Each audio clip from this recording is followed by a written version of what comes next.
In a few minutes, we're going to share our vision for the future. And with all the scrutiny and public debate, some of you might be wondering why we're doing this right now. The answer is that I believe that we're put on this earth to create. I believe that technology can make our lives better, and I believe that the future won't be built on its own. It will be built by those who are willing to stand up and say, this is the future we want, and I'm going to keep pushing and giving everything I've got to make this happen. Now, I know that some people will say that this isn't a time to focus on the future. And I want to acknowledge that there are important issues to work on in the present. There always will be. So for many people, I'm just not sure there ever will be a good time to focus on the future. But I also know that there are a lot of you who feel the same way that I do. We live for what we're building, and while we make mistakes, we keep learning and building and moving forward. So for all of you who share these values, I dedicate today to you. In my mind, you're the heroes in our society who push the world forward. And as long as I'm running this company, I will do my best to celebrate this spirit and absolutely go for it.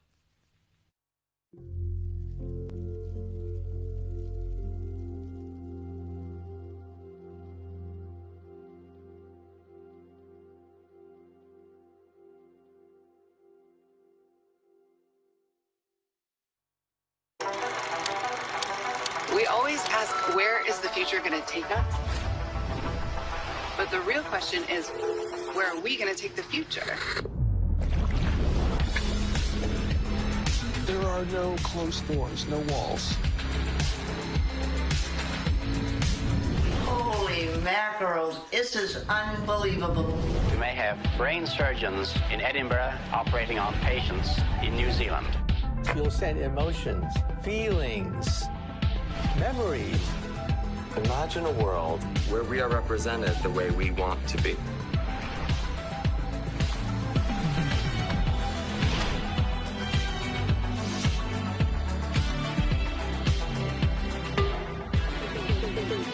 You know, in the future, it just feels like long distance won't be so distant.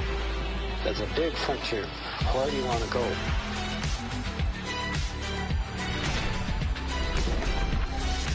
And we're just getting started. Appreciate the past, utilize the present, but don't be afraid to create the future.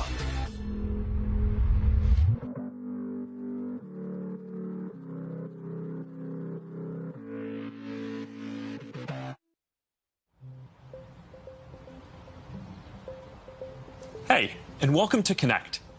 Today, we're going to talk about the Metaverse. I want to share what we imagine is possible, the experiences you'll have, the creative economy we'll all build, and the technology that needs to be invented, as well as how we're going to all do this together. The basic story of technology in our lifetimes is how it's given us the power to express ourselves and experience the world with ever greater richness. Back when I started Facebook, that mostly meant text that we typed on computers. Then we all got phones with cameras, and the internet became much more visual. And recently, as connections got faster, video has become the main way that we experience content. We've gone from desktop to web to phones, from text to photos to video, but this isn't the end of the line. The next platform and medium will be even more immersive, an embodied internet where you're in the experience, not just looking at it.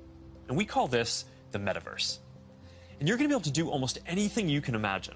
Get together with friends and family, work, learn, play, shop, create, as well as entirely new categories that don't really fit how we think about computers or phones today. Now, since we're doing this remotely today, I figured let's make this special.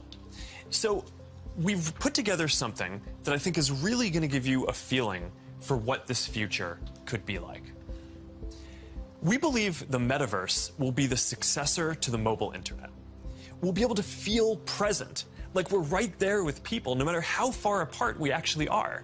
We'll be able to express ourselves in new, joyful, completely immersive ways, and that's going to unlock a lot of amazing new experiences.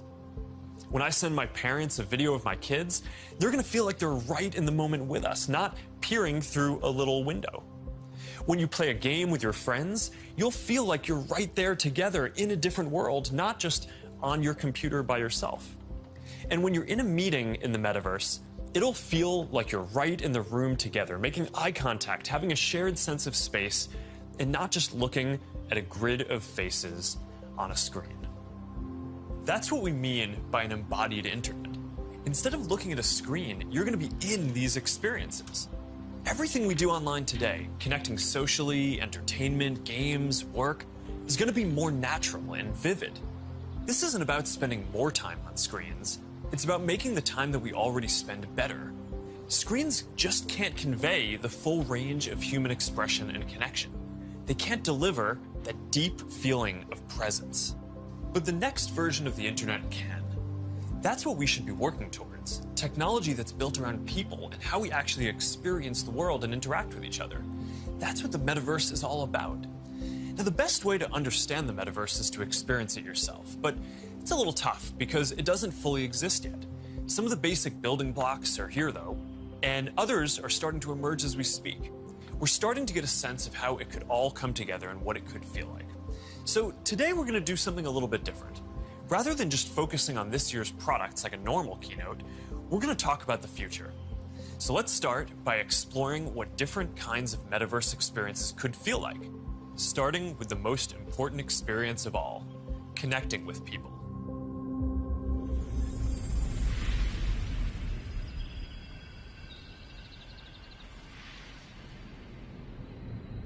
Imagine you put on your glasses or headset and you're instantly in your home space. It has parts of your physical home recreated virtually, it has things that are only possible virtually, and it has an incredibly inspiring view of whatever you find most beautiful. Hey, are you coming? Yeah, just gotta find something to wear.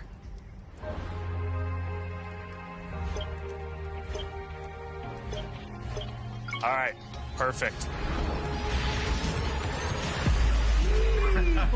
Oh, hey, Mark. Hey, what's going on? Hi. Mark. What's up, Mark? Whoa, we're floating in space? Who made this place? It's awesome. Right? It's from a crater I met in LA. This place is amazing. Boz, is that you? Of course it's me. You know I had to be the robot, man. I thought I was supposed to be the robot. Whoa. I knew you were bluffing. Hey, wait. Where is Naomi? Let's call her. Naomi. Hey, should we deal you in? Hey. Sorry I'm running late, but you've got to see what we're checking out. There's an artist going around Soho hiding AR pieces for people to find. 3D street art? That's cool. Send that link over so we can all look at it. This is stunning. Dude, that is something. That's awesome. Wow. I love the movement. Wait, it's disappearing. This is amazing. Hold on. I'll tip the artist and they'll extend it. Wow. Brilliant. If you guys like it here, I have another room that you're gonna love. Check out this forest room. Huh, let's see it. Koi fish that fly? That's new. This is wild. Hey, one sec, Boz. It's Priscilla. Hey, you have to see this. Beast is going crazy. Oh, I love that guy. We've got to show that to the kids. Can you also send that to my dad? I'll message him. All right, see you at home. This place is great, Boz, but there's something I got to get back to. All right, so that's a glimpse of a few ways that we're going to be able to get together and socialize in the metaverse. It's a ways off, but you can start to see some of the fundamental building blocks take shape. First, the feeling of presence. This is the defining quality of the metaverse. You're going to really feel like you're there with other people. You'll see their facial expressions, you'll see their body language, maybe figure out if they're actually holding a winning hand. All the subtle ways that we communicate that today's technology can't quite deliver. Next, there are avatars, and that's how we're going to represent ourselves in the metaverse. Avatars will be as common as profile pictures today, but instead of a static image, they're going to be living 3D representations of you. Your expressions, your gestures, that are going to make interactions much richer than anything that's possible online today. You'll probably have a photorealistic avatar for work, a stylized one for hanging out, and maybe even a fantasy one for gaming. You're going to have a wardrobe of virtual clothes for different occasions, designed by different creators and from different apps and experiences. Importantly, you should be able to bring your avatar and digital items across different apps and experiences in the metaverse. Beyond avatars, there is your home space. You're going to be able to design it to look the way you want, maybe put up your own pictures and videos and store your digital goods. You're going to be able to invite people over, play games, and hang out. You'll also even have a home office where you can work. Your home is your personal space from which you can teleport to anywhere you want. Now, speaking of teleporting, there are going to be all kinds of different spaces that people make. Rooms like the ones that we just saw, but also games and whole worlds that you can teleport in and out of whenever you want. Teleporting around the metaverse is going to be like clicking a link on the internet. It's an open standard. In order to unlock the potential of the metaverse, there needs to be interoperability. And that goes beyond just taking your avatar and digital items across different apps and experiences, which we are already building an API to support. You want to know that when you buy something or create something, that your items will be useful in a lot of contexts, and you're not going to be locked into one world or platform. You want to know that you own your items, not a platform. Now, this is going to require not just technical work, like some of the important projects that are going on around crypto and NFTs in the community now. It's also going to take ecosystem building, norm setting, and new forms of governance, and this is something that we're really going to focus on. Privacy and safety need to be built into the metaverse from day one. You'll get to decide when you want to be with other people, when you want to block someone from appearing in your space, or when you want to take a break and teleport to a private bubble to be alone. You're going to be able to bring things from the physical world into the metaverse. Almost any type of media that can be represented digitally, photos, videos, art, music, movies, books, games, you name it. And lots of things that are physical today, like screens, will just be able to be holograms in the future. You won't need a physical TV, it'll just be a $1 hologram from some high school kid halfway across the world. And you'll be able to take your items and project them into the physical world as holograms in augmented reality too. You're going to be able to move across these different experiences on all kinds of different devices, sometimes using virtual reality so you're fully immersed, sometimes using augmented reality glasses so you can be present in the physical world as well, and sometimes on a computer or phone so you can quickly jump into the metaverse from existing platforms. There are going to be new ways of interacting with devices that are much more natural. Instead of typing or tapping, you're going to be able to gesture with your hands, say a few words, or even just make things happen by thinking about them. Your devices won't be the focal point of your attention anymore. Instead of getting in the way, they're going to give you a sense of presence in the new experiences that you're having and the people who you're with.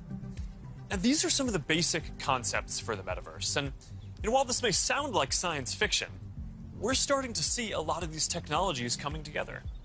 In the next 5 or 10 years, a lot of this is going to be mainstream. And a lot of us will be creating and inhabiting worlds that are just as detailed and convincing as this one on a daily basis. So even though it's still a long way off, we're starting to work on some of these foundational concepts today. Horizon is the social platform that we're building for people to create and interact in the metaverse. One part of this is Horizon Home, which is our early vision for a home space in the metaverse. Horizon Home is the first thing that you'll see when you put on your Quest headset. Today, there are already a bunch of options to choose from, and in the future, anyone will be able to create one. We've just called it Home until now because it's been missing something very important: people. Soon, we're going to be introducing a social version of Home, where you can invite your friends to join you as avatars. You'll be able to hang out, watch videos together, and jump into apps together. Then there is Horizon Worlds, which is where you can build worlds and jump into them with people. Horizon is designed to make it possible for everyone to create, and we're already seeing people build some really interesting experiences, from creating new games together to throwing surprise parties in VR that family and friends around the world can join. We started rolling out Horizon Worlds in beta last year, and we're adding more people and more worlds every day. And we also just launched Horizon Workrooms earlier this year for collaboration. Beyond Horizon, we're also making it easier to communicate with your friends across different layers of reality. This year, we're bringing messenger calls to virtual reality. You're going to be able to invite your friends to a messenger call, and soon you'll be able to explore somewhere together or join a game. Now, these are the kinds of tools that need to get built so that you can jump into the metaverse with your friends from anywhere. And they're going to unlock some pretty amazing experiences. Now, let's move on from some of these basic concepts and people just connecting to a completely different set of experiences around entertainment and gaming.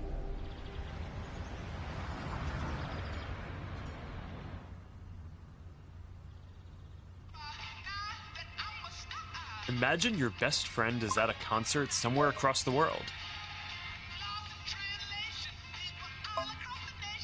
What if you could be there with her? I'm packing all my sneakers. I never had a car. Yo. You're here. Tell it like it is. Love how you live. When you're doing what you're doing. Just tell the truth. Just tell it. Just tell it. Just tell it. Just tell it.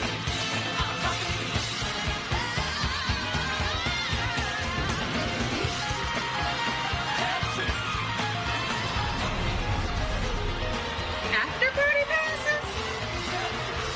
Yes.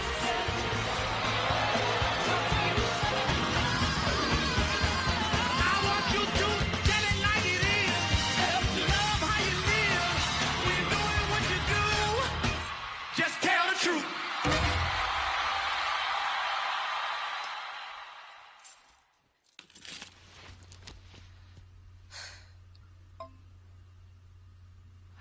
Jumping in now. What if there was an after party that anyone could go to, no matter where they were? This is wild.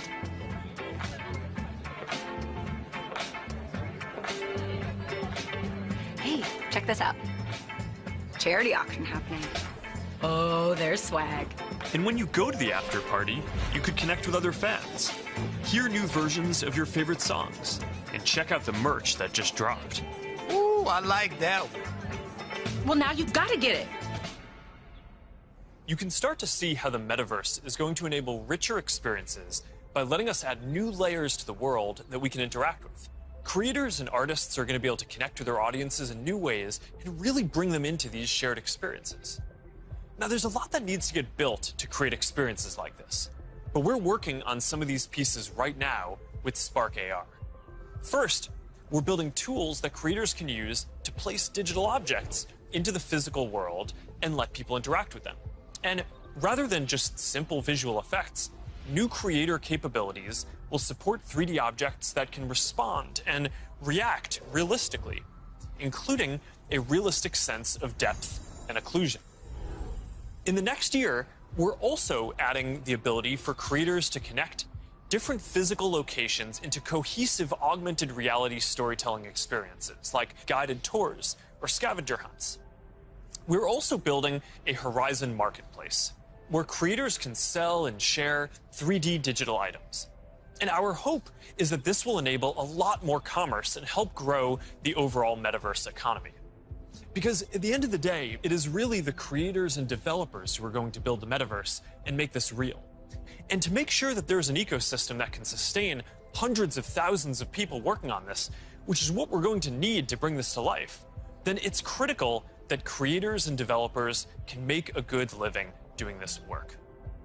Now, if you ask people today what they thought the metaverse was, a lot of people would probably say it was a Spider-Man movie. But the people who actually follow the space would say it's about gaming. And that's because gaming provides many of the most immersive experiences, and it is the biggest entertainment industry by far. Gaming in the metaverse is going to span from immersive experiences in fantasy worlds to bringing simple games into our everyday lives through holograms. Maybe you'll play old games in new ways. So, Barcelona, huh? Well, it's not New York, but I like it. New York misses you. What's that? I said, let me put my game face on so I can beat you. Okay. Check. I gotta try another game face next time. Maybe you'll go head-to-head with players from around the world. It's like a shop. Some call it skill. Keep talking. Or maybe you'll do things that aren't even possible in gaming today.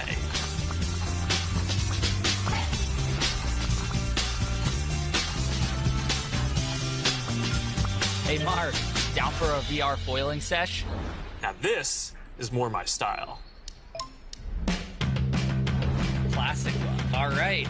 Nice. Oh, nice choice, Mark. Ready to shred. All right, here we go.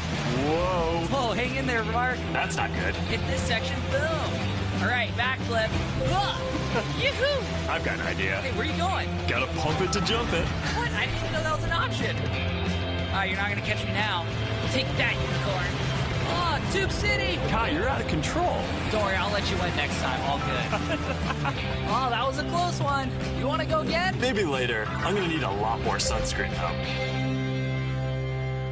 Oh, man. Well, gaming is how a lot of people are going to step into the metaverse for the first time. It already has some of the most fully built-out digital goods and the most active creator and developer communities. And major platforms like Epic are working to build out the metaverse, starting with gaming. For our part, we're heavily investing in building a healthy VR and AR ecosystem, so the game studios can keep building and gaming creators can keep creating. Now, Deb from our studios team is joining me. Deb, do you want to take us through some of the exciting games in the pipeline for Quest? Absolutely. Over the years, we've had the opportunity to work with incredible developers like Vertigo Games, the studio behind fan favorite Arizona Sunshine. I love Arizona Sunshine. That game basically got me and my friends through the first few months of the pandemic. That's awesome. If you enjoyed that, Mark, I think you'll be excited that we're partnering with Vertigo on 5 more great games from Deep Silver and others. We'll share more about this lineup very soon. Nice. What else is coming? Well, the metaverse is constantly evolving. So one of the most important aspects will be live service games that launch updates and new downloadable content regularly, like Echo VR, Beat Saber, Onward, Pistol Whip, and more. We're focused on this a lot right now, making sure games can build out active communities.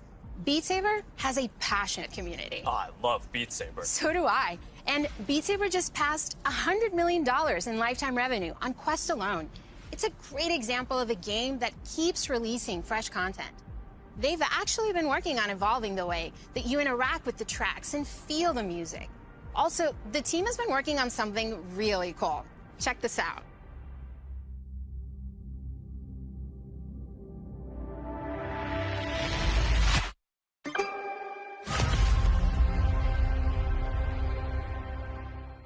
I can't wait to play this. And they keep partnering with incredible artists to release new music packs all the time. Did you play the Billie Eilish music pack last month? A little more than I should have. I probably should have been working more on this metaverse presentation. Well, they have a great lineup of artists for 2022. And there's one more epic surprise before the end of the year. So stay tuned. Okay, have you played Population 1? I mean, yeah, I love the game so much that... For those who haven't, Population 1 is a thrilling battle royale that is only possible in VR. Since its launch at Connect last year, it has become one of the highest earning games on Quest and the biggest multiplayer FPS on the platform. You can have up to 24 people in at once for a match. We're super excited to keep launching big updates, like an all-new autumn event later in November and a Winter Wonderland update in December.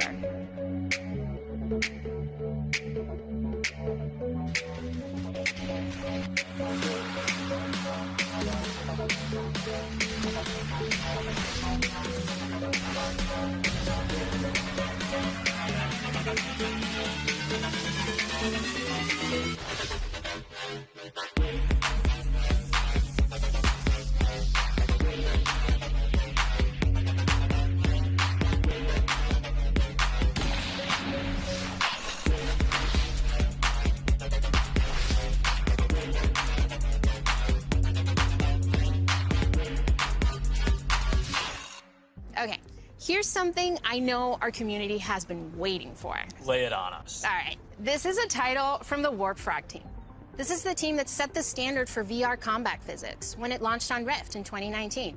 That's right, Blade and Sorcery Nomad, the built for VR medieval fantasy sandbox that pairs magic with melee, is launching on Quest later this year.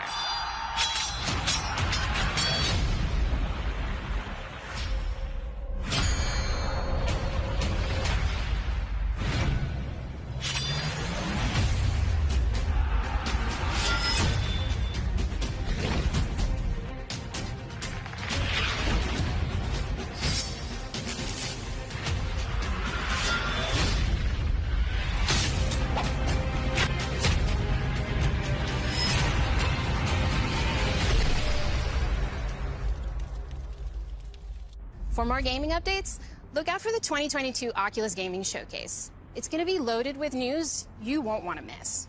But Mark, I believe you have some news for us as well. Yeah, you know, I have to say, it's really impressive to see this lineup come together over the last few years, but there's one project that I'm really looking forward to. Yeah, this is one of the all-time greats, and we've been working for years to bring it to Quest. I'm excited to announce that the Rockstar Games classic Grand Theft Auto San Andreas is in development for Quest 2. This new version of what I think is one of the greatest games ever made will offer players an entirely new way to experience this iconic open world in virtual reality. That's it, Mark. I'm moving to the Metaverse. All right, thanks, Deb. This is going to be amazing. Now, a lot of the most interesting games out there take advantage of how you can move around physically. Being able to look anywhere, move freely, it's just a fundamentally different experience from staring at a screen. This quality of being physically embodied and able to interact with the world and move around inside it, that opens up some completely new experiences that didn't really make sense before on 2D phones or computers. And one example that we are seeing take off is fitness. And speaking of that, I think it's time for my workout. A lot of you are already using Quest to stay fit. It lets you work out in some completely new ways. It's kind of like a Peloton, but instead of a bike, you just have your VR headset, and with it, you can do anything from boxing lessons to sword fighting to even dancing.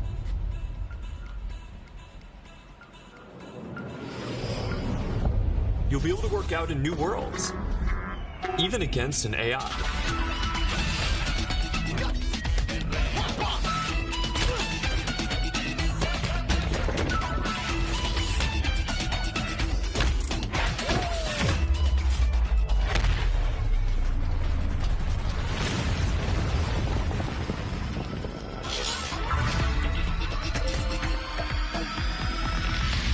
Maybe you'll get some friends together for some 3-on-3. Maybe play pickup with people on the other side of the world.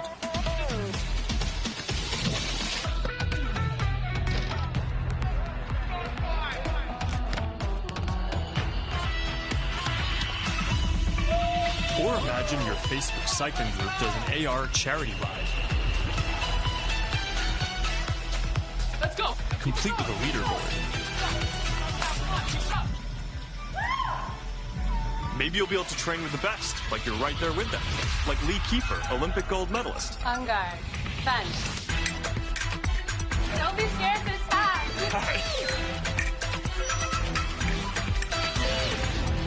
You seem like a natural. Whoa. All right, that's a little too realistic. See you later, Lee. That was fun. Good job, Mark.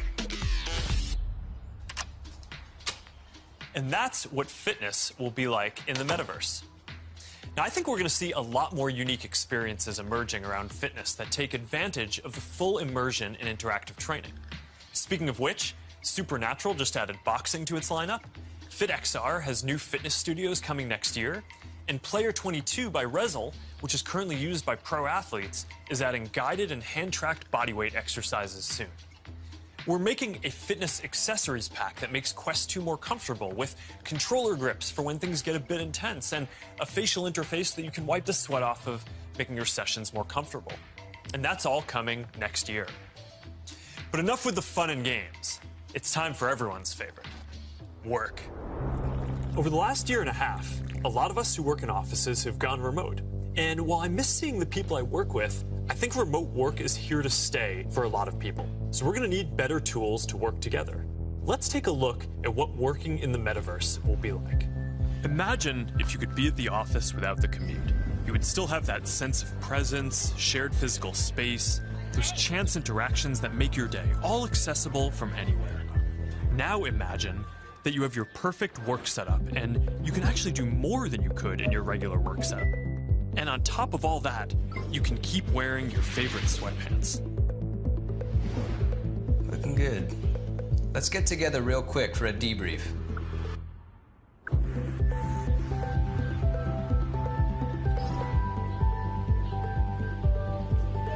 I'm free now. Let's jump in. Hi. Hey. So what do we think?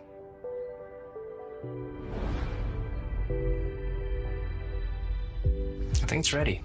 Great. I'll prep it for the presentation. All right. Good luck. Imagine a space where you can tune out distractions and focus on the task at hand. And when you're ready to share what you've been working on, you can present it as if you're right there with the team. Wait, where's Mark? I think he's in the middle of something. You can already see some of these elements in Horizon Workrooms, which we launched a couple of months ago. Later this year, we plan to introduce room customization, so you can put your own logos and posters in your workrooms. We're also introducing a new office space in Horizon Home, for when you want your perfect workspace to do some focused work or just cross a few things off your to-do list. We're also announcing 2D progressive web apps for the Quest Store, and as a new developer frameworks, they're easier to build. So you can drop in and check on a work project while you're in VR using services like Dropbox and Slack, or stay connected with Facebook and Instagram. This starts bringing more of your 2D internet services into the metaverse. And as we've focused more on work, and frankly, as we've heard your feedback more broadly, we're working on making it so you can log into Quest with an account other than your personal Facebook account. We're starting to test support for work accounts soon, and we're working on making a broader shift here within the next year. I know this is a big deal for a lot of people. Not everyone wants their social media profile linked to all these other experiences, and I get that, especially as the metaverse expands. And I'll share more about that later. But I'm genuinely optimistic about work in the metaverse. We know from the last couple of years that a lot of people can effectively work from anywhere. But hybrid is going to be a lot more complex, when some people are together and others are still remote. So giving everyone the tools to be present, no matter where they are, whether as a hologram sitting next to you in a physical meeting or in a discussion taking place in the metaverse, that's going to be a game changer. I think this could be very positive for our society and economy. Giving people access to jobs in more places, no matter where they live, will be a big deal for spreading opportunity to more people. Dropping our daily commutes will mean less time stuck in traffic and more time doing things that matter. And it'll be good for the environment. Actually, if you travel for work and working in the metaverse means that you just take one less flight each year, that's probably better than almost anything else that you can do for the environment. I think working in the metaverse is going to feel like a huge step forward. And these dynamics, like the ability to teleport places with people and interact around shared projects in virtual space, they're going to be valuable in a lot of other categories of experiences too. So now Marnie, our Chief Business Officer, is going to take us through some of them. Thanks, Mark. We'll see you in a minute. What if you could learn about anything in the world just by bringing it closer to you? So, we're gonna have an astrophysicist in the family. Actually, I have to write this paper. Will you help me? Let's take a closer look. What part of the solar system are we talking about? Saturn. If you were taking astrophysics, you could study in the metaverse. Did you know the rings are made up of billions of icy particles? Really? Look at this.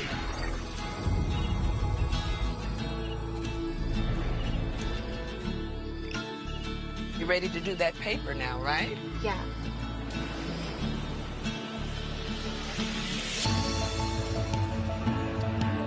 In the metaverse, you'll be able to teleport not just to any place, but any time as well. Ancient Rome. Imagine standing on the streets, hearing the sounds, visiting the markets, to get a sense of the rhythm of life over 2,000 years ago. Imagine learning how the Forum was built by actually seeing the Forum get built right in front of you.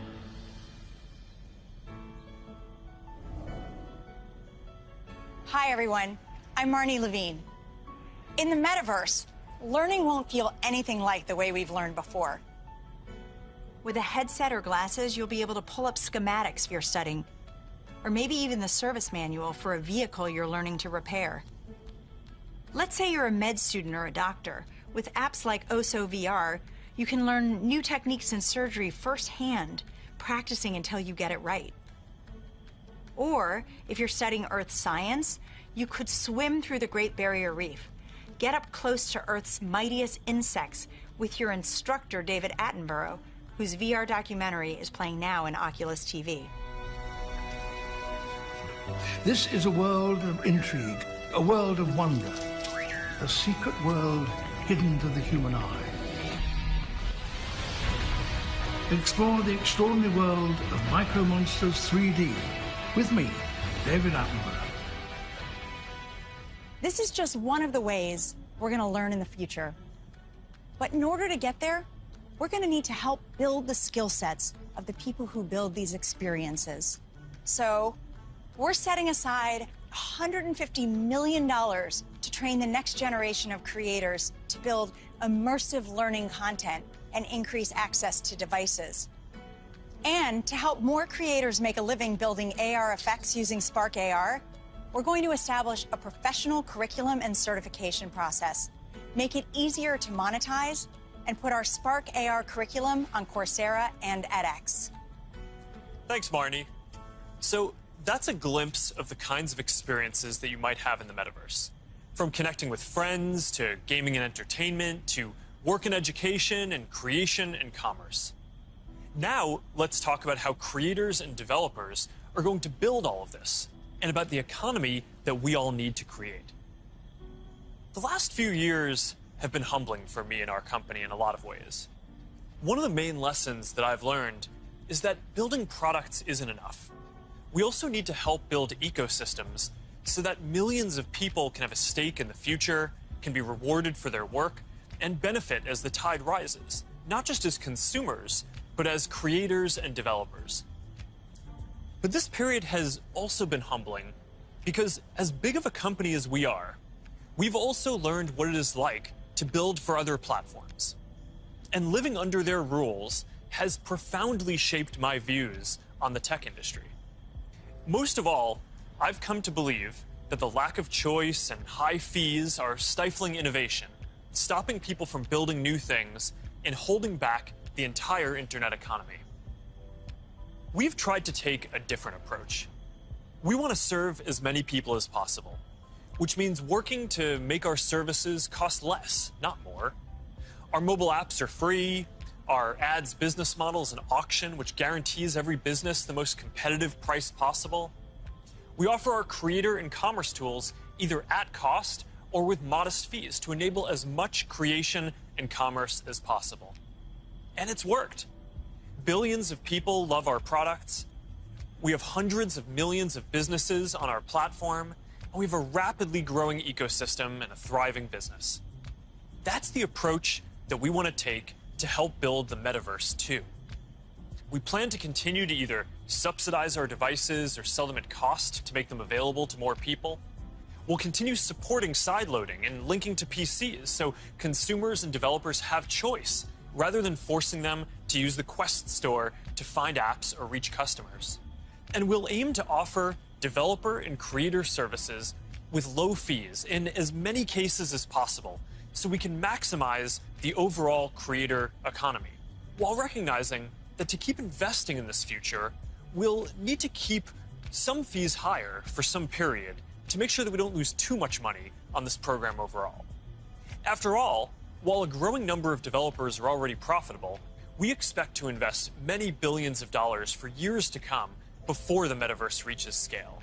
Our hope, though, is that if we all work at it, then within the next decade, the metaverse will reach 1 billion people, host hundreds of billions of dollars of digital commerce, and support jobs for millions of creators and developers. We'll try to lay out how some of this commerce model will work, but I also want to be upfront about the fact that there's a ton that we just don't know yet. What I can tell you, though, is that we are fully committed to this. It is the next chapter of our work, and we believe for the internet overall. And our strategy and track record show that we will do everything we believe is sustainable to grow the community, the creator economy, and the developer ecosystem. And to tell us more about all of that, here's Vishal, our head of Metaverse products. Thanks, Mark. As you said, our approach is to serve as many people, creators, and businesses as we can by keeping fees as low as possible and offering choice. As a company, we have been investing in commerce and creators for many years. But let me take a moment and explain how this will all come to life in the metaverse. For people, the metaverse will offer more choice than we've ever seen before. And most importantly, there will be a real sense of continuity where the things you buy are always available to you. Today, much of what you buy on the internet is inside a single app, website, or game. You might buy a custom skin for your gaming avatar, but you can't take it with you when you move to a new space. In the physical world, that would be the equivalent of buying your favorite sports team's jersey and never be able to wear it outside the stadium. In the future, you will be able to buy digital clothes for your avatar and then wear them into the metaverse more broadly. For creators, our goal is to provide a way for as many creators as possible to build a business in the metaverse. One thing we've learned from today's digital platforms is that we can't artificially limit innovation. We need to enable as many different types of creators as possible to unlock the best ideas. There will be many different kinds of creators in the metaverse. Creators who make digital objects, creators who offer services and experiences, and those who build entire worlds like game creators do today. We also want creators to have the biggest possible audiences. If a creator designs a signature effect to surround avatars, their fans should be able to buy it and then visit different spaces to show it off to their friends. Frankly, if a creator builds any experience, all of their fans should be able to enjoy it. Businesses will be creators too, building out digital spaces or even digital worlds. They'll sell both physical and digital goods, as well as experiences and services. And they'll be able to use ads to ensure the right customers find what they've created. Speaking of buying things, we're also exploring new types of ownership models and entitlements to ensure people feel confident that they actually own something. This will make it easier for people to sell limited edition digital objects like NFTs, display them in their digital spaces, and even resell them to the next person securely. In short, the metaverse will remove many of the physical constraints we see on commerce today and make entirely new businesses possible. While this is very exciting, the metaverse is all about co-creating. We're building this together with creators, developers, and entrepreneurs. So today, I've asked Jackie Aina to join me to start a conversation about what might be possible. Jackie is a beauty creator who launched her own lifestyle brand on Instagram called Forever Mood, where she sells candles with scents like cuffing season and partners with major brands on makeup drops. So let's meet Jackie in her space. Here we are in this digital space, totally inspired by you and all the things that you love. Jackie, I've been such a big fan of yours for such a long time. Tell me a bit about how you got started in social media. So, rewind back to 2009.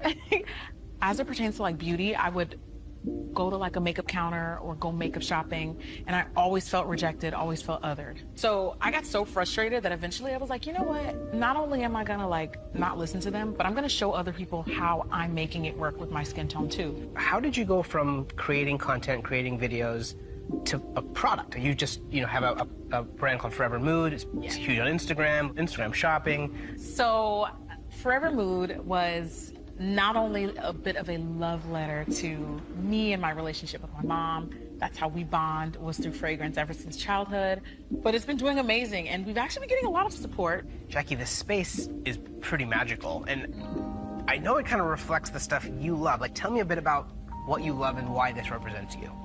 Okay, so first thing, color is everything. I love pastels. You can see it in the brand. You can see it like a lot of times in what I wear.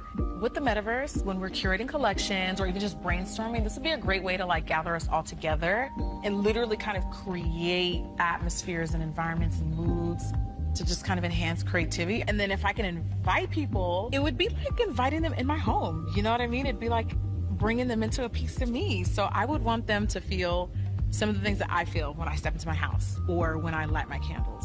Interacting with people in comments and having a conversation is a way to kind of get your fan excited about interacting with you, but also you feel like you get a connection to your community. Too. Yeah. And so this idea of reaching kind of into the comment section and pulling a fan in and having a conversation is pretty powerful. And it humanizes that person on the other end, of that comment. And I think there's a really interesting opportunity to think about how we build community and how we engage with our fans in a really deep way, as opposed to just through a comment box.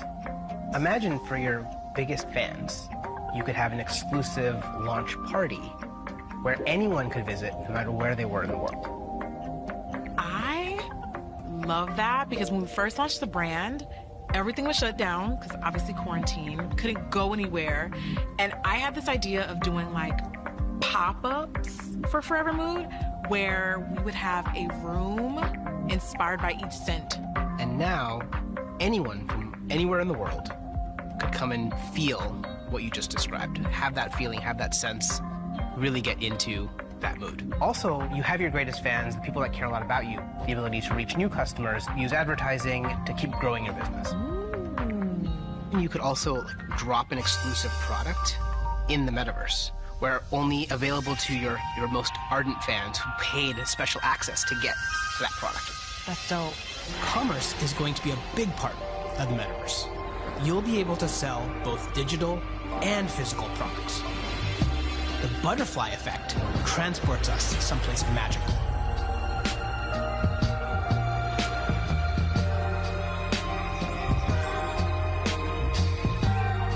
So beautiful. So Jackie, as we walk through this amazing world, what does the metaverse mean to you? I just feel like this is like endless possibilities with my imagination. I can't even begin to imagine how meaningful the metaverse will be thanks to creators like you.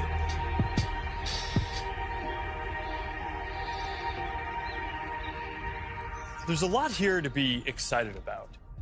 Just like the internet today, more people are going to have the freedom to find a business model that works for them, whether that's custom work, tipping, subscriptions, ads, or other monetization tools that may only make sense in the metaverse. Now think about how many people make a living on the internet today, and how many of those jobs just didn't even exist a few years ago. I expect that the metaverse is going to open up lots of opportunities for people in the exact same way. Now, we have confidence in this general direction, and we're investing significantly in building for this future, but the reality is that no one knows exactly which models are going to work and make this sustainable. So we're going to approach this with humility and openness, and we're going to work with anyone whose efforts will help bring the metaverse to life.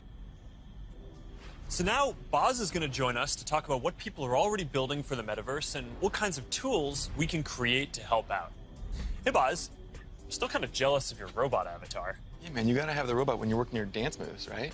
I mean, of course. Look, Mark, we've been working on Facebook Reality Labs for a long time, but we always kept the same vision, which is that we want to build tools that help people feel connected anytime, anywhere. And that vision is what drives us today, to help people get together in virtual spaces. We've come a long way since the early days of VR, thanks to the developers and the creators who see the potential to entertain and to educate. But of course, we still have a lot farther to go. So to keep the pace of innovation moving faster and empower more use cases, we do have a few exciting announcements. Today, we're introducing the Presence platform, which is a broad range of machine perception and AI capabilities that empower developers to build mixed reality experiences on Quest 2. Now, you want to tell us more about the Presence platform? Yeah, we've said before that realistic presence is the key to feeling connected in the metaverse. And the Presence platform's capabilities are what's going to deliver on that promise. Things like environmental understanding, content placement and persistence, voice interaction, standardized hand interactions. In fact, let's start with hands. I mean, the human hand is an engineering marvel, and bringing hands into VR was no easy feat. It required a lot of collaboration against product, design, research, but we continue to improve that product, finding new ways to navigate with gestures and interact with VR. So today, we're introducing the Interaction SDK, a library of modular components that will make it easy to add hand interactions to your apps. That's pretty exciting. Yeah, we really think that this is going to help people accelerate the build time for new and existing titles that allow people to use their hands more naturally in more virtual experiences. Now, in addition to hands, there's another exciting interaction space for VR. That's your voice. The Voice SDK lets developers integrate voice input into their games and apps so they can create new gameplay and navigation. So soon, you'll be able to jump into a FitXR workout and shake up your routine just by saying, "Surprise me."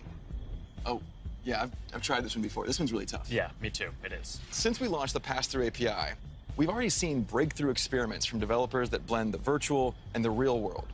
Soon, with our next SDK release, developers will be able to ship their mixed reality apps on the Oculus Store and an App Lab.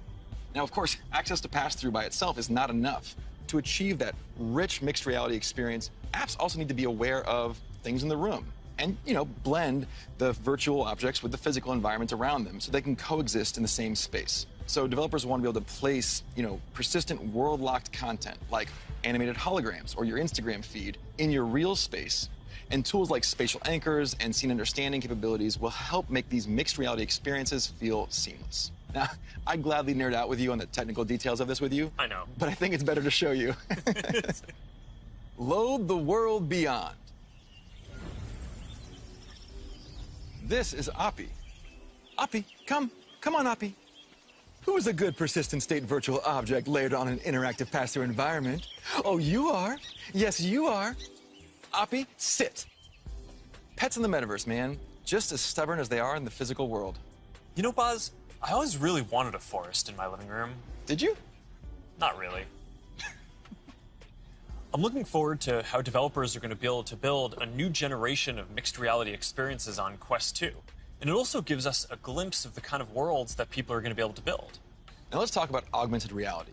With Spark, we really focused on those use cases that allow people to both stay engaged with the world around them, but also stay connected to the people that they're not around. And creators are really leading the way here. And we're doing everything we can to support them with our know-how, with our resources, and of course, with tools. And for more on that, I'd like to say hi to Sue, the product director at Facebook Reality Labs and the head of Spark AR. Thanks, guys. Spark AR is focused on building AR experiences that empower people to be more connected and at the same time, more present with the world around them. And creators are helping us build these experiences of today while exploring the possibilities of tomorrow. Fundamentally, we're democratizing AR creation and enabling a global community with the tools and knowledge necessary to develop the AR content and experiences that people love to use. Programs like AR Curriculum enrolled over 22,000 creators in less than a year, and we're adding additional programming to support more advanced creators. And the depth and breadth of content would not be possible without these creators. In 1 week alone, you'll see effects that bring moments like landing on Mars or the launch of a new album to life, all by tapping into everyone's imaginations.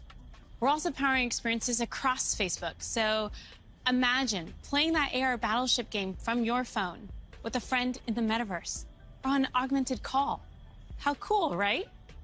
Right now, we have over 600,000 creators in our community with diverse needs and motivations for using AR to engage with their fans and audiences.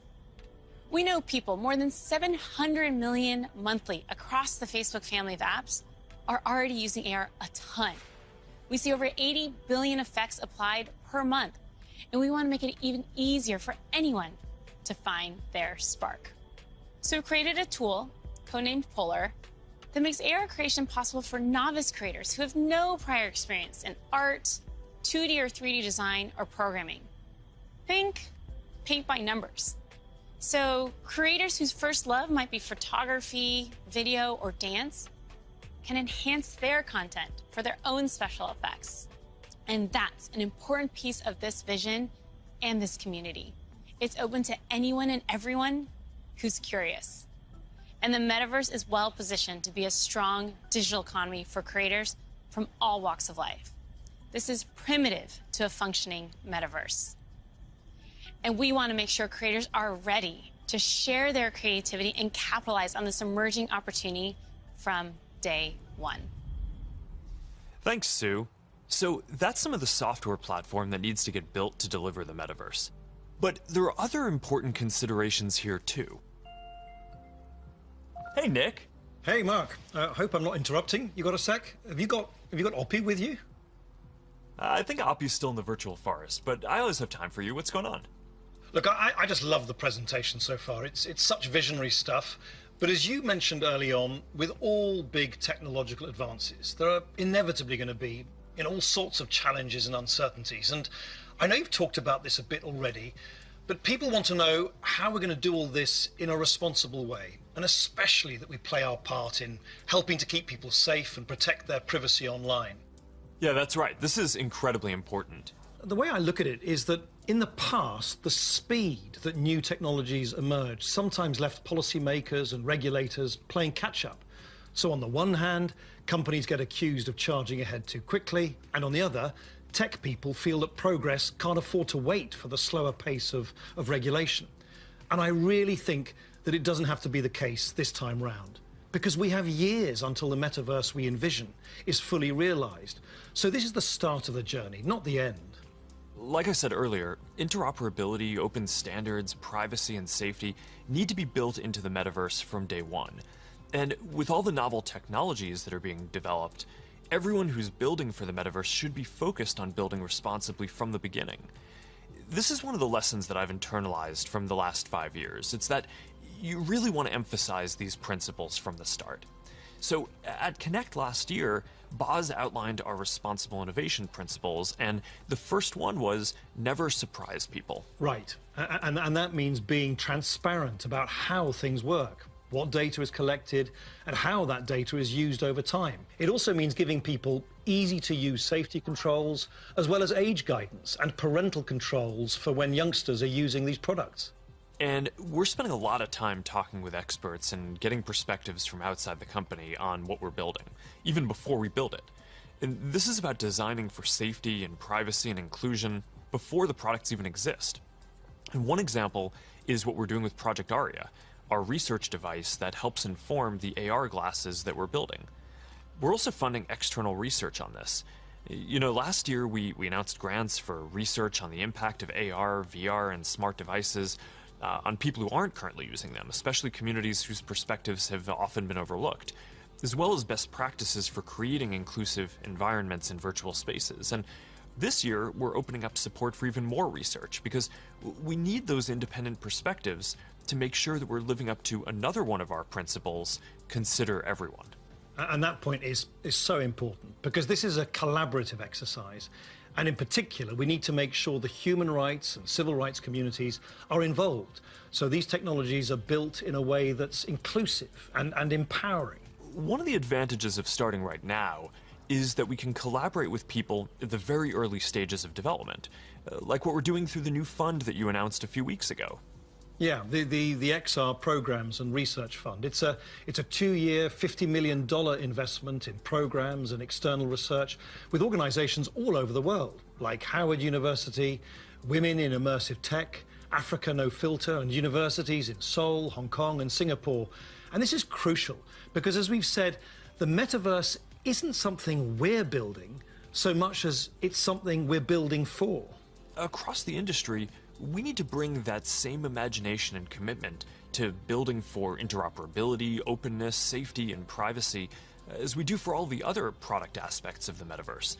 These have to be fundamental building blocks, just like the other software and experiences that we've been talking about. Right. All right, thanks, Nick. So, one thing that we haven't talked about much yet is the future of hardware that will help bring the metaverse to life. We're working on multiple new products to advance the state of the art, unlock richer social interactions, and make it a lot easier to be productive. That must be Angela, our head of VR devices. Hey, Angela. Hey, Mark. Is that what I think it is? I sure hope it is. All right, come on in. So, what do you think is the most exciting thing that we're working on right now? That's hard to say. You know, we have such an exciting pipeline. But next year, we are releasing a new product that will push the boundaries of VR even further. We've codenamed it Project Cambria.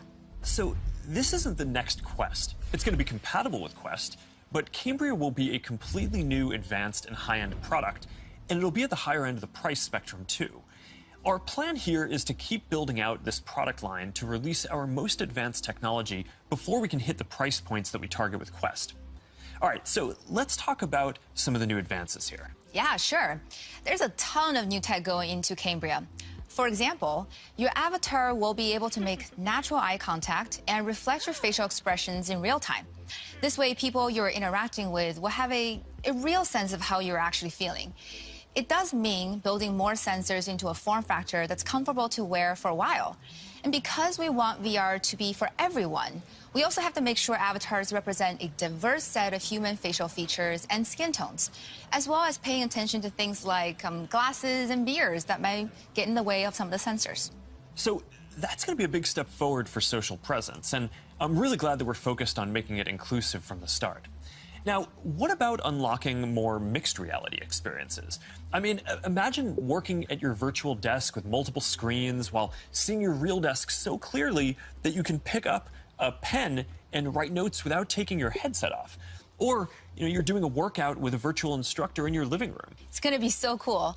We're already seeing the potentials of these kinds of experiences today as people are building for our pass-through API. But with Cambria, we'll be taking this to the next level with high-resolution, colored, mixed reality pass-through. We essentially combine an array of sensors with reconstruction algorithms to represent your physical world in the headset with a sense of depth and perspective.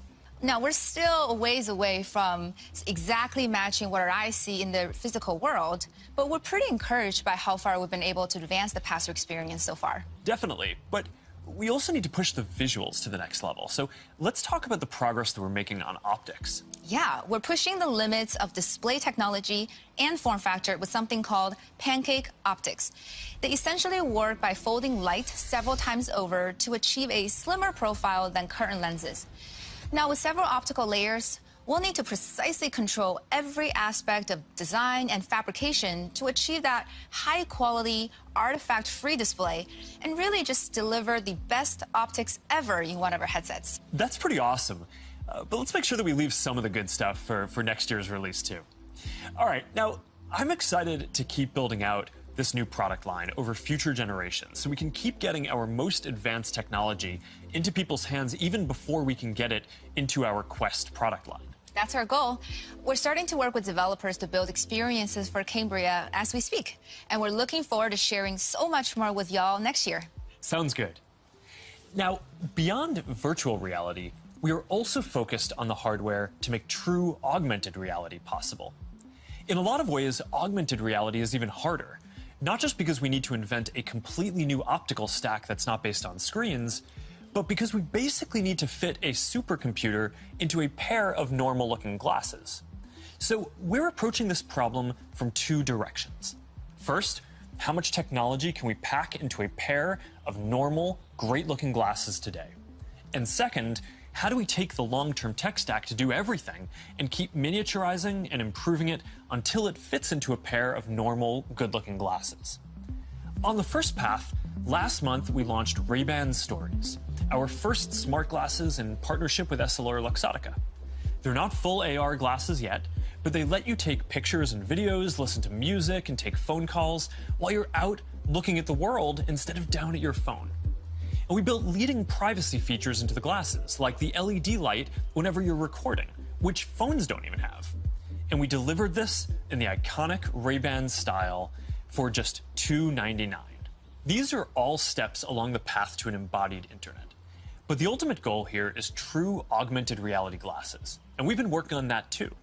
And today, I want to show you an experience that we've been working on for Project Nazare, which is the code name for our first full augmented reality glasses. Here, you'll see you're chatting with friends on WhatsApp and planning a game night. You can select a game, and then, as you walk over to your kitchen, you can easily just put your game onto the table and you're off. And that's the kind of experience that augmented reality will unlock. There's a lot of technical work to get this form factor and experience right. We have to fit hologram displays, projectors, batteries, radios, custom silicon chips, cameras, speakers, sensors to map the world around you, and more into glasses that are about 5 millimeters thick. So we still have a ways to go with Nazare, but we are making good progress. I'm excited about our future roadmap, but even that's still early in a journey that's going to go on for decades. Immersive all-day experiences will require a lot of novel technologies. And for the last 7 years, our research team has been working on a broad array of technologies that are necessary for these next-generation platforms. Michael Abrash leads this team, and he's going to join me to talk about some of the future technology that we're developing. Hey, Michael, do you want to take everyone through our roadmap? Sure. That covers a lot of ground, though. It's going to take about a dozen major technological breakthroughs to get to the next-generation metaverse, and we're working on all of them. Displays, audio, input, haptics, hand tracking, eye tracking, mixed reality sensors, graphics, computer vision, avatars, perceptual science, AI, and more. Yeah, you're right. That's a lot. We probably only have time for a couple right now. You want to pick a few? Well, I think the metaverse is really going to be first and foremost about connecting people. So I'd say let's start with avatars. Yeah, I agree. The goal here is to have both realistic and stylized avatars that create a deep feeling that we're present with people. Exactly, and we've shown codec avatars before. Well, what can your face do? Can you show us? Well, I've always hoped you would ask me that question. And it's a remarkable experience to see codec avatars in VR, and photorealistic avatars will be a huge breakthrough. But they're only part of the picture. Yeah, because you're not always going to want to look exactly like yourself. That's why people shave their beards, dress up, style their hair, put on makeup, or get tattoos. And of course, you'll be able to do all of that and more in the metaverse. So this next video shows how we're making progress on part of that with hair and skin rendering and relighting for 3D avatars. She's going for a medical field. I think she was interested into... Now, I want to point out this technology is still very definitely research, but it shows the really high level of fidelity that avatars are ultimately going to need to reach. Notice that you can see the individual pores on his skin. Now, clothing is another important way to express yourself. And whether you want to simulate your actual garments, say you're making a quick call with your grandmother, or maybe you just want to be wearing a stylish blue Oxford shirt like me, you're going to need the ability to simulate clothing. So here's an early look at hand-cloth interaction.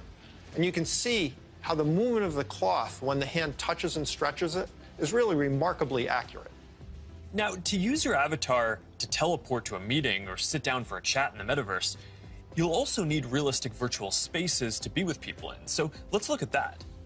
Contrary to how this looks, this is actually not a video of the physical world. It's a 3D reconstruction of a mock apartment, which I guess just became clear when that bowl took off by itself. Exactly. So what you can see here is that a researcher is moving around various objects on the right, and then on the left you can see the high-fidelity real-time rendering of the space in the moving objects on the left without the researcher.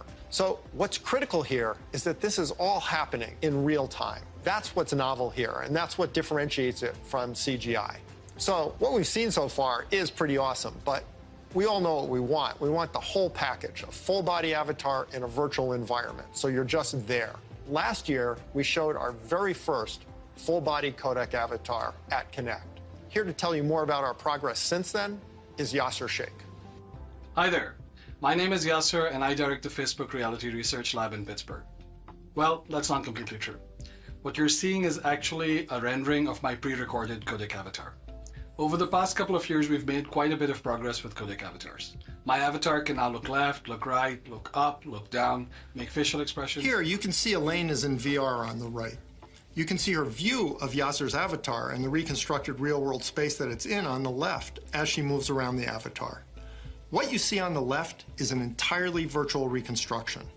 This gives you a sense of a future in which you'll be able to interact with another person's realistic avatar in virtual reality in real time. Now, preventing others from using your avatar will be critical.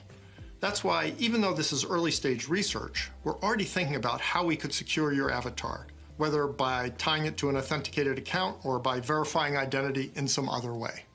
All right, so we've talked about what we're going to be able to see, but of course we also want to be able to actually do things in the metaverse. And while seeing your hands in VR and manipulating virtual objects is a big step forward towards that, then we're going to need an even easier and more intuitive way to interact with virtual content when you're on the go wearing AR glasses. And we believe that neural interfaces are going to be an important part of how we interact with AR glasses. And more specifically, EMG input from the muscles on your wrist combined with contextualized AI. It turns out that we all have unused neuromotor pathways, and with simple and perhaps even imperceptible gestures, sensors will one day be able to translate those neuromotor signals into digital commands that enable you to control your devices. It's pretty wild. So let's take a look at what EMG input is going to be able to do and where we are with it today. This video shows some of the ways that we think that wrist-based neural interfaces can provide an important input tool for AR glasses. So at first, that input is going to just be around enabling basic gestures, click, scroll, select. But As the technology evolves, EMG input could potentially unlock full-speed typing, and it could give you subtle, personalized controls that you can use in any situation. This is genuinely unprecedented technology. So let's look at an early prototype that shows how it could be used in AR. This experimental UI shows for the first time how EMG input could one day allow you to send a message in AR with your hand resting comfortably at your side without ever having to look at a screen. Notice how the researcher used an overt and highly visible click gesture to send the first message. We've made a lot of progress over the last year, and we're now able to do the same thing with the smallest of movements of the hand. EMG enables this by picking up subtle neuromotor commands with remarkable precision. So basically what you're saying is that you're going to be able to send a text message just by thinking about moving your fingers. That's going to be pretty amazing. But I guess it's just one part of the equation, because the other is AI that understands your context and can give you a simple set of choices based on that context. So let's take a look at an AI interaction model that we've built using Project Aria, our initiative to accelerate research into AR glasses and live maps that we talked about last year. Remember the mock apartment we saw earlier? Well, we've indexed every single object in it, including not only location, but also the texture, geometry, and function of each one. We fed all that information into the Project Aria glasses Ming-Fei is wearing in this next demo. And the reason is to simulate how AR glasses will ultimately be able to access data from a 3D map that will help them identify the real-world objects in the space around you and better understand your context so they can help you. What's happening here is that the glasses are calculating where Ming-Fei is in the room, locating and identifying all the nearby objects based on the index mentioned earlier, and figuring out which of those objects Ming-Fei is interested in by observing her eye movements. That contextual information, in turn, enables the system to offer proactive assistance to Ming-Fei in a variety of ways. Here, the system knows that she may want to turn on the TV, so when she clicks while looking at it, the system turns it on. Ultimately, her AR glasses will tell her what her available actions are at any time. Hey assistant, where's my favorite mug? We're also working on a voice interface that will let you locate any object. Here, the system is displaying the current location of the mug. In the future, it might tell her where it is using speech or text, or it might highlight the location in her glasses. Really, it's an early look at the sort of intuitive, low-friction interface that AI plus EMG input will enable in the future. This is how we'll all be interacting one day. Thanks, Michael. That was awesome. All right, so I hope that gives you a sense of some of the technical challenges that we're working on to deliver deep and immersive experiences in the metaverse. A lot of what we've shown today isn't going to be available in the next year or two. Some of this is still a long way off. But this is some of the most exciting stuff that I've ever gotten to work on, and I'm just incredibly energized to be on this journey with all of you. And there's one more thing that I want to tell you about today. I believe the metaverse is the next chapter for the internet, and it's the next chapter for our company too. So I've been thinking a lot about what this means for our company and who we are as we embark on this journey. We're a company that focuses on connecting people. While most other tech companies focus on how people interact with technology, we focus on building technology so people can interact with each other. One of the reasons I started Facebook was that at the time you could use the internet to find almost anything. Information, news, movies, music, shopping, except for the thing that matters most of all, people. Today, we are seen as a social media company. But in our DNA, we are a company that builds technology to connect people. And the metaverse is the next frontier, just like social networking was when we got started. Facebook was born in a specific time and place, a college campus, the web. It was what we could build at the time to put people back into our experience of technology. But connecting people was always much bigger. From way earlier on, I remember sitting in middle school classes, sketching in my notebooks, ideas that I wanted to code when I got home. And even though I didn't have the skill or technology to build it yet, it was always clear that the dream was to feel present with the people we care about. Isn't that the ultimate promise of technology? To be together with anyone, to be able to teleport anywhere, and to create and experience anything. Yet here we are in 2021, and our devices are still designed around apps, not people. The experiences we're allowed to build and use are more tightly controlled than ever. And high taxes on creative new ideas are stifling. This is not the way that we are meant to use technology. The metaverse gives us an opportunity to change that if we build it well. But it's going to take all of us, creators, developers, companies of all sizes.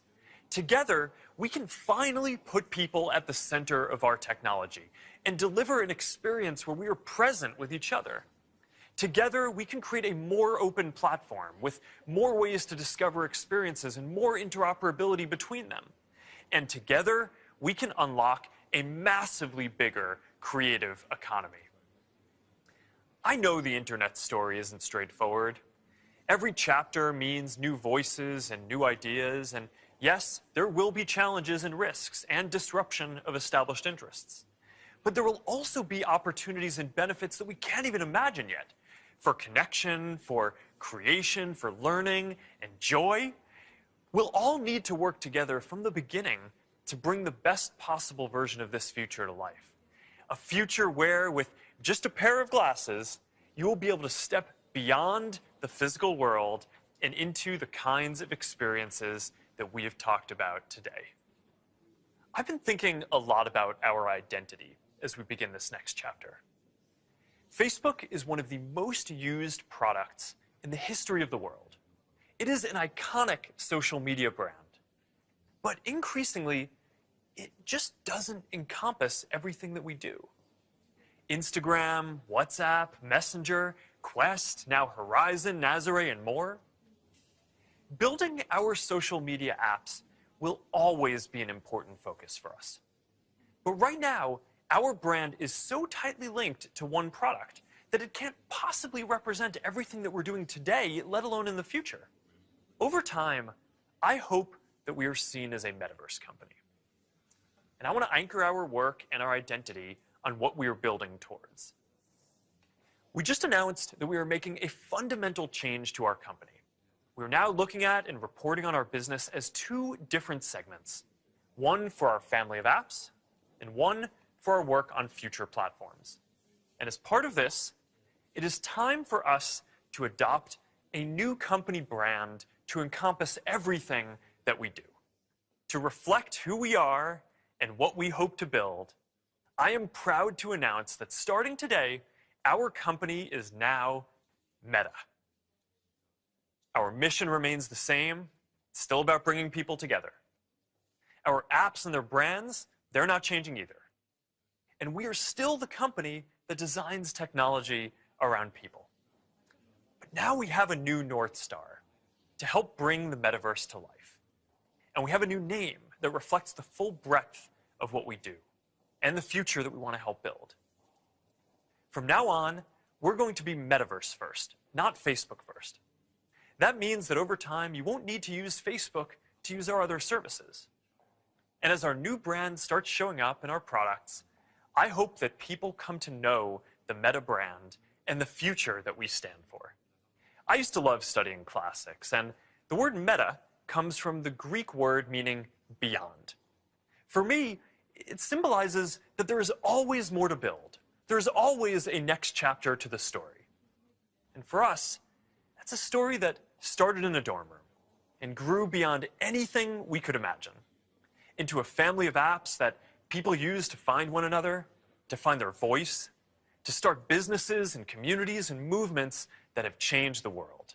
I'm proud of what we've built so far and excited about what comes next as we move beyond what's possible today, beyond the constraints of screens, beyond the limits of distance and physics, and towards a future where everyone can be present with each other, create new opportunities, and experience new things.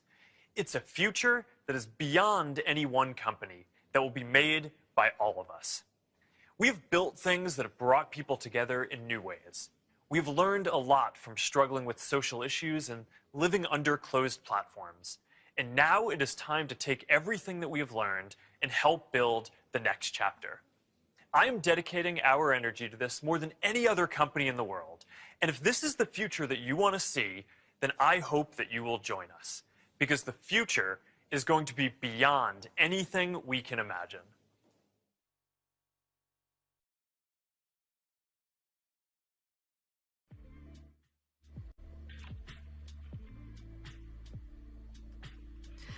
Wow, wow, wow. I hope everyone was sitting down for that announcement. Never a dull moment around here, and I, for one, am already planning how I'll decorate my high-rise in the metaverse, and also updating my business cards. Does anyone actually use those anymore? No? Just me? Okay. Well, what a way to kick things off. And now, to you, our community of creators, developers, and friends, welcome to Connect 2021. I'm Melinda Davenport. As we know, Connect has gone virtual for the second year in a row, and here at Meta, we want to say that we hope everyone is doing well and staying safe, and we just can't wait to connect IRL just as soon as we can. You know, in my time as internal comms director at Meta, I've learned that Connect is one of the most anticipated events of our year, and that epic blockbuster opener was only just the beginning. Today we have an incredible slate of announcements, sessions, and panels giving you an in-depth look at the new realities our developer community is building. You'll get an unprecedented peek behind the curtain as our team offers a glimpse at the many ways we'll be virtually connecting, creating, and collaborating in the not-so-distant future. Seriously, like pretty soon. So let's talk about what's ahead today and the many ways you can experience Connect like never before. Coming up shortly after a quick break is the highly anticipated Developer State of the Union, where our team will take you through some of the ways we're building the metaverse and examine the virtual experiences of tomorrow. After that, we'll take a breather, maybe a quick sandwich run, charge up that Quest 2, and return recharged for an exciting conversation with one of the world's most influential developers. John Carmack will be joining us unscripted to share his latest thoughts and ideas on development. And we won't be done with John just yet, because he will then take questions live in a Horizon Worlds from a select audience, a Q&A that will broadcast right here on the Reality Labs page. It will be out of this world. Although perhaps not quite as out of this world as the incredible VR spacewalk from the International Space Station that will provide the exclamation point on Connect 2021. So be sure to stick with us. Now, this year, you can actually enjoy Connect your way as we've personalized the entire Connect experience. So starting right now, all of the on-demand sessions you've been demanding are unlocked and ready to stream on the Reality Labs page. So connect with any sessions you want, when you want. Interested in AR tech, expanding your community, optimizing development? All of the above? Trust me, whether you're brand new to VR or a seasoned pro, we'll have a session for you. We'll even provide a few recs with our custom sessions playlist, which have been curated based on your favorite topics. And just like Connect in the past, these developer sessions will be led by some of the creator community's most influential thought leaders and innovators. They are not to be missed. In order to find them, simply pop over to the video section of the Reality Labs page. That Reality Labs page is the hub for all things Connect. Also, for you VR enthusiasts, just like last year, today's streams will also be viewable in venues, so you can kick back in the theater and enjoy with friends and fellow avatars. All right, so that is what is on deck for the day. But up next, after a short break and in a brand new stream, will be our much anticipated Developer State of the Union. Our VR team gives us a glimpse at the incredible new tools, APIs, and features they're building for developers, plus tips on how to build communities in and out of VR and grow your audience. That is not to be missed. So we are ending our stream right now, but stay on the Reality Labs page, and after the break, have your pencils ready or just sit back and enjoy the stream with the Dream Team. The Dream Team stream. See what I did there? It's all for Connect 2021, the Developer State of the Union. It's coming up at 11:45 a.m. Pacific, 2:45 Eastern. We'll see you there.